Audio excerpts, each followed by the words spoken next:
88.1 The Burg, your music central. This is the Backyard Burn, and we are here again to give you some more, little giggles, little laughs, and something to just soothe the rest of your day. You're here with your boy Shane Dog Peterson, and as always, my trusty buddy Noah Annette here with me as well. Noah, how you doing?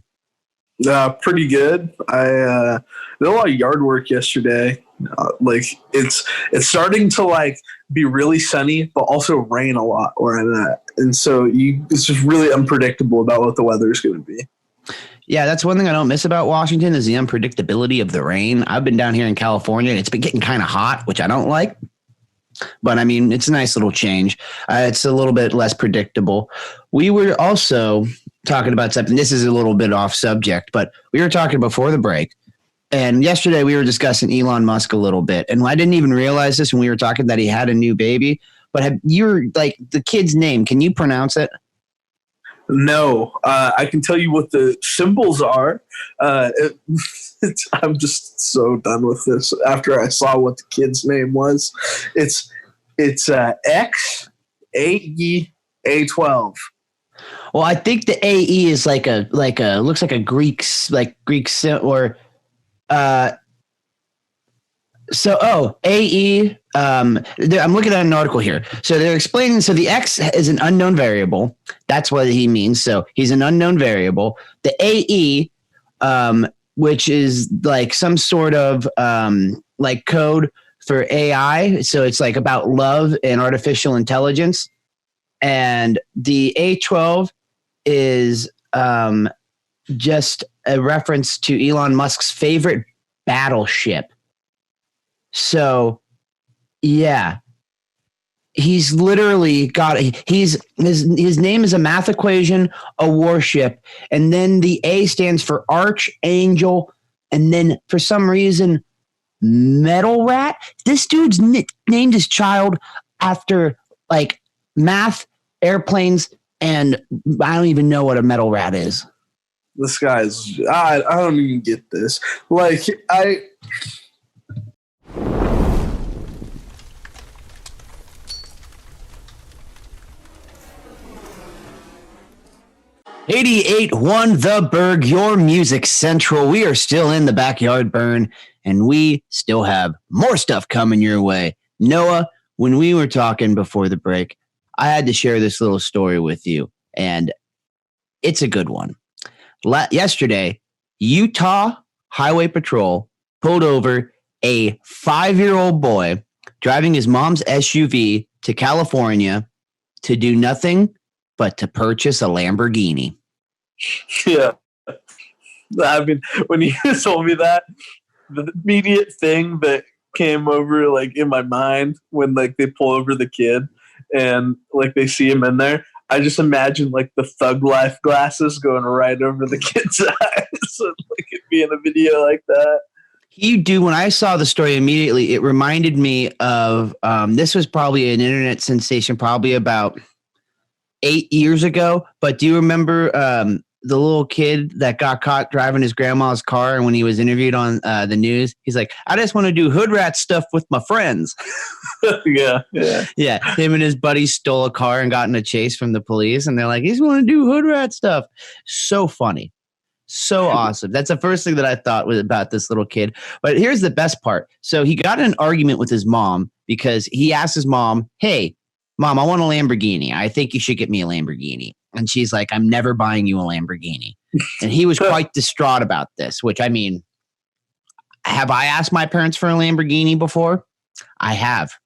Yeah, when I was a little kid, Lamborghinis were my favorite cars. I associate a lot with this kid. I would have asked my parents too. And I got the same answer. No way. So what does this kid do? He takes it and puts it into his own hands. He steals his mom's car, breaks open that piggy bank, and makes a run for California. And he got pulled over on the freeway. And the best part was his legs weren't long enough to reach the brake. So he had to dive down and swerve a little bit, trying to get his feet on the actual brake pedals. And when the officer came up, he thought he was pulling over an impaired driver because it was still kind of crawling and rolling forward because he didn't know how to put it in the park. And as soon as he got up there, he put it in the park and he looks down. He's like, how old are you? And he's like, I'm 5. And he's like, how did you learn to drive? Which was, I mean, my first question. But my next question was like, What do you think? Have you ever done a road trip to California, dude? This ain't like a 30-minute transaction. This is a big, long trip.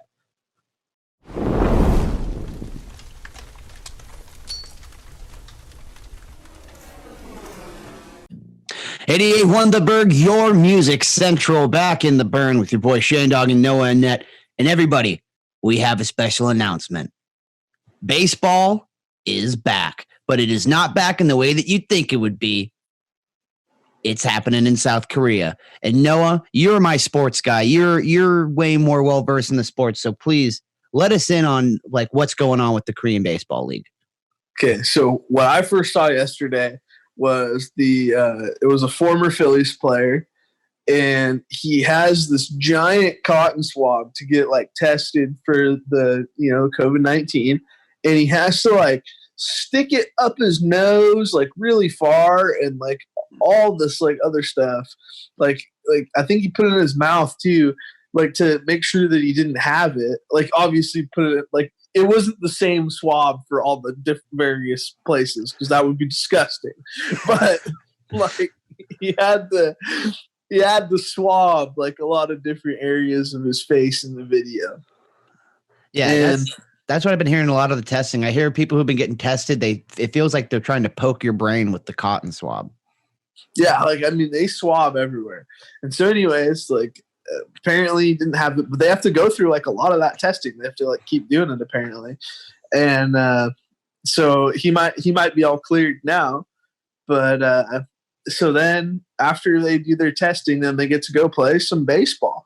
And so let's talk a little bit about some of their new fan engagement with some social distancing ideas. Oh, dude, some of the stuff you can't even make up. It's so great. So first off, when I learned about this, they have no fans in the stadium. Obviously, you can't have fans in any events right now just because they're still trying to keep it safe. And so many sports fans across the world have been voicing that they don't care if they can just sit and watch from their home. They want sports. They need something to watch. Give them something to look forward to. So there are no fans in the stadium. But that doesn't stop, the South Korean Baseball League from getting creative. They put like fake cardboard cutouts and like banners of fake fans in the stadium seats, and also had their cheerleaders present running through cheers and getting the crowd pumped up to a crowd of mannequins wearing masks.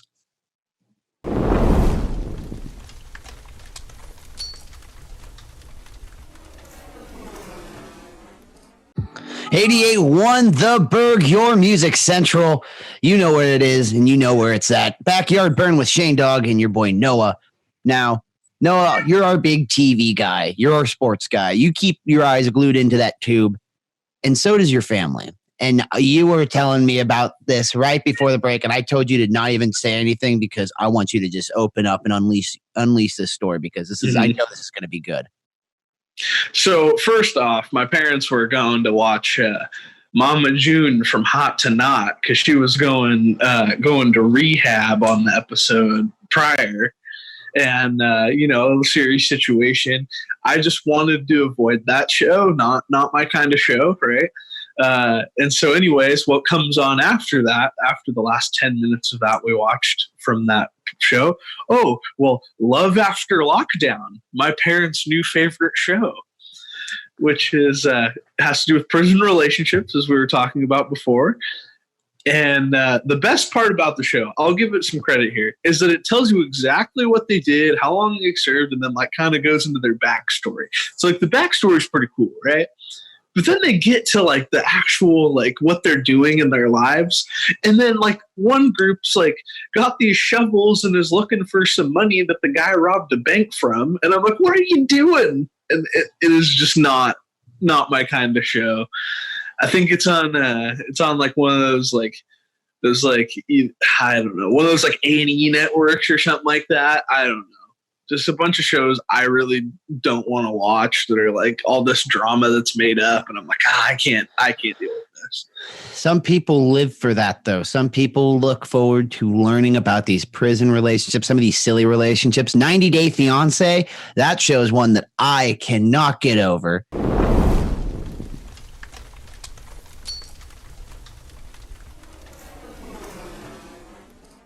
88.1 The Burg, your music central. You are coming into the end of the backyard burn. The fire's getting low, and it's time to call in the dogs.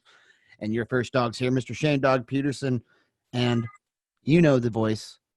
He's the big man behind the screen. It's Mr. Noah. Noah, another great day of us just talking about the weird stuff we see on the internet and TV. Yeah, there's weird stuff everywhere. You know what? I got a tiny little thing to say about TV right now. Say it. They're starting to come up with these fake season finales, and I'm not about it.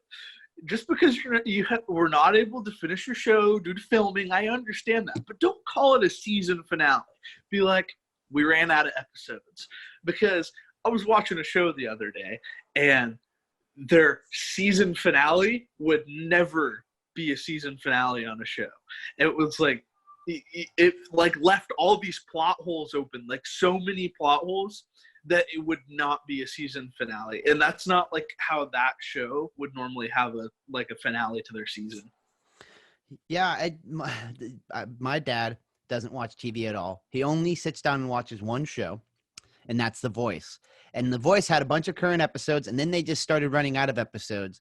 And they started doing the competitions from all their homes, doing a singing competition from everybody at their house. Mm-hmm. And my dad turned it off and said, this is garbage. I hate this. So you're not the only one. And I'm sure everybody else is feeling that way.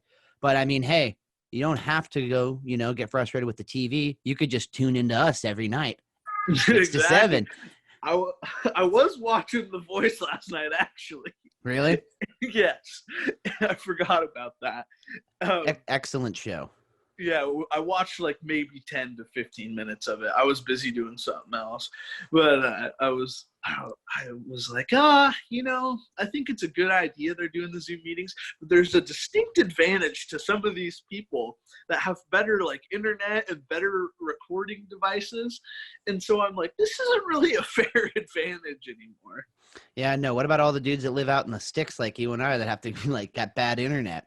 Like they're not going to be coming through. That lag is going to hurt their competition. You know it is. But we're all learning to adapt. We're all figuring it out.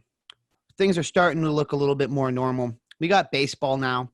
We got some more stuff on the horizon. Things are starting to look a little bit shaky, but we're all in it together, folks. Remember, hit us up at our socials at 881 The Burg on Twitter, Instagram, and Facebook. And you know what? You can hit our YouTube page as well. And you could always download our app and listen wherever, whenever. And you can find that on the Apple App Store. And again, thank you all. Be safe. Wash your hands. Practice social distancing. And be good, my friends.